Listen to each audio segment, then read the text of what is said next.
नमस्कार दोस्तों, मैं हूं सरोज शर्मा और आप देख रहे हैं हमारा चैनल ज्ञानविंद शर्मा जी।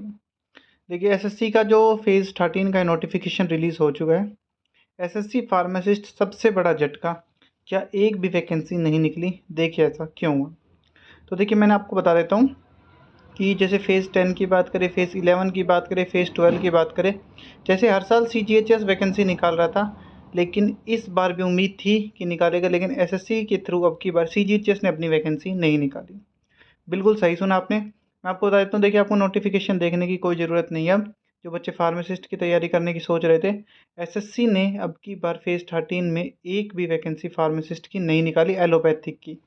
हालाँकि अगर आप होम्योपैथी से रिलेट रखते हो, तो 1-2 वैकेंसी है, वो भी सीजीएचएस ने नहीं कराई। अब ऐसा क्यों हुआ और अब आपको आगे क्या करना है? तो सभी पहले आपको एक बात बताऊँ, निराश होने की इसमें कोई आवश्यकता नहीं है। ऐसा नहीं है कि वैकेंसी नहीं आएगी। अब वैकेंसी कैसे आएगी, कब तक आएगी, ये मैं इस वीडियो में आपको बता देता हूँ। देखिए देखिए ये बात तो देखिए थोड़े दिन पहले ही चल रही थी कि हो सकता है कि अब एसएससी अब की बार वैकेंसी ना निकाले सीजीएचएस। देखिए, जो फार्मासिस्ट की वैकेंसी आती है एसएससी के थ्रू, वो ज़्यादातर जो हम वैकेंसी कह सकते हैं वो आती है सीजीएचएस के थ्रू। सीजीएचएस मतलब जो आप सभी को पता है डिपार्टमेंट है, सेंट्रल हेल्थ वाला स्कीम वाला, उसके थ्रू ये वैकेंसी आती है।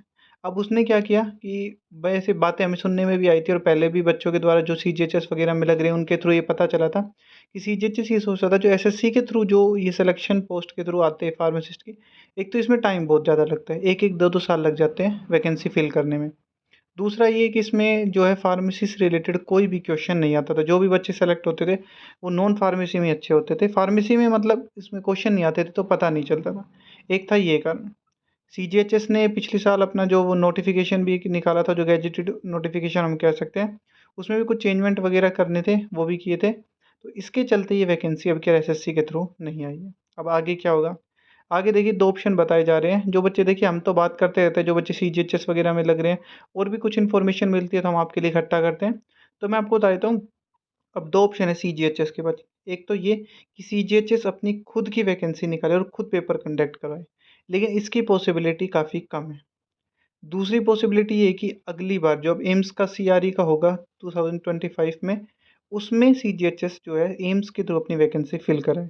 देखिए, जो ज़्यादा परसेंट हम कह सकते हैं चांस है, वो है सीजीएचएस के थ्रू ही वैकेंसी जो क्लियर कराने की सोचेगा, जो सॉरी एम्स के थ्रू, मतलब एम्स के थ्रू सोचेगा कि जो सीआरई 2025 वाला होगा उसके थ्रू सीजीएचएस अपनी वैकेंसी फिल करवाएगा। और हो सकता है कि अगर उसके थ्रू ना कराए, जल्दी अगर उसको चाहिए, क्योंकि आपको पता है एम्स सीआरई तो अब हो सकता है नवंबर दिसंबर के आसपास नोटिफिकेशन देखने को मिले, तो हो सकता है सीजीएचएस को अगर ज़्यादा जल्दी होगी तो हो सकता है वो खुद अपना पेपर कंडक्ट करवाए और फिल करे। और देखिए, आप ये मत सोचिए कि अब की बार वैकेंसी नहीं है तो इसलिए नहीं आई, ऐसा कुछ भी नहीं है, क्योंकि अगर ऐसा होता तो जो एमटीएस की पोस्ट निकलती है, लेबोरेटरी असिस्टेंट की पोस्ट निकलती है, कम से कम वो तो निकलती सीजीएचएस में। सारी में से किसी भी डिपार्टमेंट, जो सीजीएचएस का कोई भी डिपार्टमेंट, उसकी एक भी वैकेंसी इसके थ्रू नहीं है, एसएससी के थ्रू। मेन कारण उसका यही कि इसमें एक तो सिलेबस टेक्निकल जो हम कह सकते हैं कि नॉन फार्म आती है पूरी, और दूसरी बात बहुत ज़्यादा टाइम टेकिंग है ये प्रोसेस। तो इसी ना एमटीएस की कोई पोस्ट आई, ना लेबोरेटरी अटेंडेंट की आई, ना फार्मासिस्ट की, मतलब सीजीएचएस डिपार्टमेंट ने बिल्कुल कोई वैकेंसी दी नहीं एसएससी को अब की बार। उसका कारण मैंने आपको बता दिया है। और देखिए, जैसे अभी इसका एक अंदाज़ा हमें ये भी लग रहा था, जो एनईआर रीजन है, जो नॉर्थ ईस्ट रीजन है, उसमें क्या हुआ था अभी, जो सीजीएचएस ने पोस्ट निकाली थी एमटीएस की, लेबोरेटरी अटेंडेंट असिस्टेंट की, अटेंडेंट की और फार्मासिस्ट की, उनमें से उन्होंने क्या किया, सब कुछ कराने के बाद एमटीएस की और लेबोरेटरी अटेंडेंट की दोनों की वैकेंसी कैंसिल कर दी।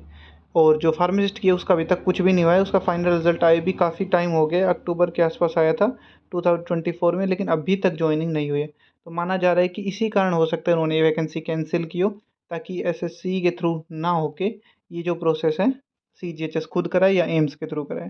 तो हो सकता है अब आगे देखिए, अगर सीजीएचएस खुद कराएगा तो देखिए कुछ दिन में नोटिफिकेशन निकाल देगा, लेकिन अगर एम्स के थ्रू होगा तो फिर तो आपको 6 महीने का वेट करना पड़ेगा, क्योंकि एम्स तो अपनी भर्ती कम से कम दिसंबर में नोटिफिकेशन निकालेगा। हो सकता है नवंबर में भी निकाल दे, बट बहुत मुश्किल है, क्योंकि अब की बार वाली भर्ती भर्ती अभी से पूरी नहीं हुई है, ज्वाइनिंग बच्चों की अभी नहीं हुई है।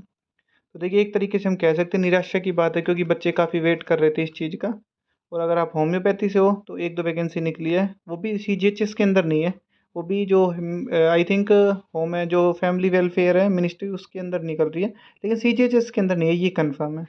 तो आप निराश मत होइए, वैकेंसी तो निकलेगी, एसएससी के थ्रू नहीं तो एम्स के थ्रू नहीं तो CGHS के थ्रू इसी साल आपको नोटिफिकेशन मिल जाएगा देखने को। और वैकेंसी की भी जो हम कह सकते हैं पोस्ट भी काफ़ी अच्छी निकलेगी। तो हमारे चैनल के साथ जुड़े रहिए और जो भी अपडेट आपको चाहिए वो हमारे चैनल से आपको मिलेगा। इसी के साथ धन्यवाद, सब्सक्राइब जरूर करिए।